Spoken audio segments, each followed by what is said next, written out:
Hi team, and welcome back to our Introduction to Chinese History Anchor Fact series of printables and mini lessons. An important question we are going to answer today is, how do people change leaders when they do not have the right to vote? Americans know this answer. The answer is simple. They rebel. The Chinese people had to overthrow their emperor. You mean this cute little boy? He doesn't seem very dangerous. But he was controlled by his aunt, the Empress Dowager, and powerful adults who wanted to continue to rule China. The problem was that China had continued to be humiliated over and over again since the First Opium War.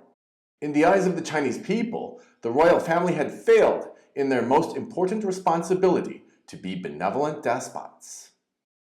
As we saw in the last lesson, the people rose up with the support of the army, and the emperor was forced off the throne.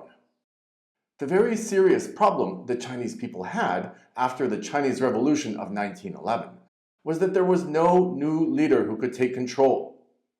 American-trained Dr. Sun Yat-sen and General Yuan Shikai both died. Who would now lead China? Two men wanted the job, General Chiang Kai-shek and Mao Zedong, a former university student who wanted to bring communism to China. Communism had started in Russia in 1917. Communists, like Vladimir Lenin, the leader of the Russian Revolution, claimed that if they were put in charge, they would organize their country in a scientific way to create greater progress than was possible any other way. It turns out this is completely false, but it had a ring to it, especially to a Chinese person. It sounds a lot like Chinese benevolent despotism. Mao Zedong believed he could create a Chinese version of communism. But General Chiang Kai-shek did not agree, and he stood in the way. The Chinese Civil War of 1927 to 49 is what decided the matter. As you might be able to tell from the dates, the Chinese Civil War happened at the same time as World War II. The worst war in human history. In 1937, the Japanese Empire started this war in Asia by invading China. It already ruled Korea and the northern part of China called Manchuria, or as the Japanese called it, Manchukuo. Japan had become a militarily powerful country by copying European technology and the European way of building empires. China, which could not give up its idea of being the Middle Kingdom, had failed to match the same progress. So Japan was well on its way to conquering China, along with pretty much all of East Asia. Only the Japanese made a huge mistake. Do you know what it is? What did Japan do, which brought the United States of America into the war? The answer is, Japan attacked the Pearl Harbor American naval base in Hawaii. This attack on America brought the United States into the war, and a terrible conflict began between these two great powers.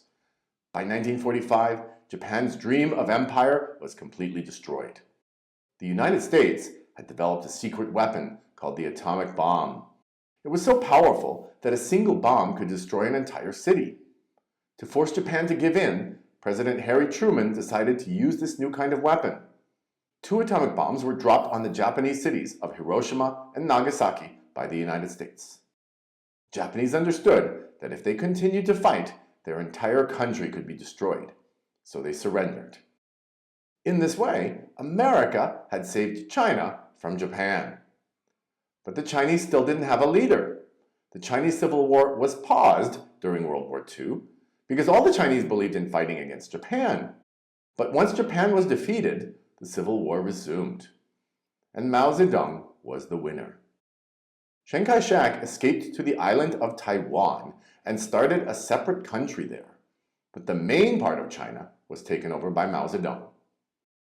As we will learn in the next lesson, this was a tragedy for China. Mao Zedong was supposed to be a new benevolent despot, but instead he used his power so badly that China's own government hurt the Chinese people more than any outside enemy ever did. Again, communism proved to be a terrible idea. In our final lesson, we will talk about the horrible failure of the Chinese version of communism called Maoism. See you then.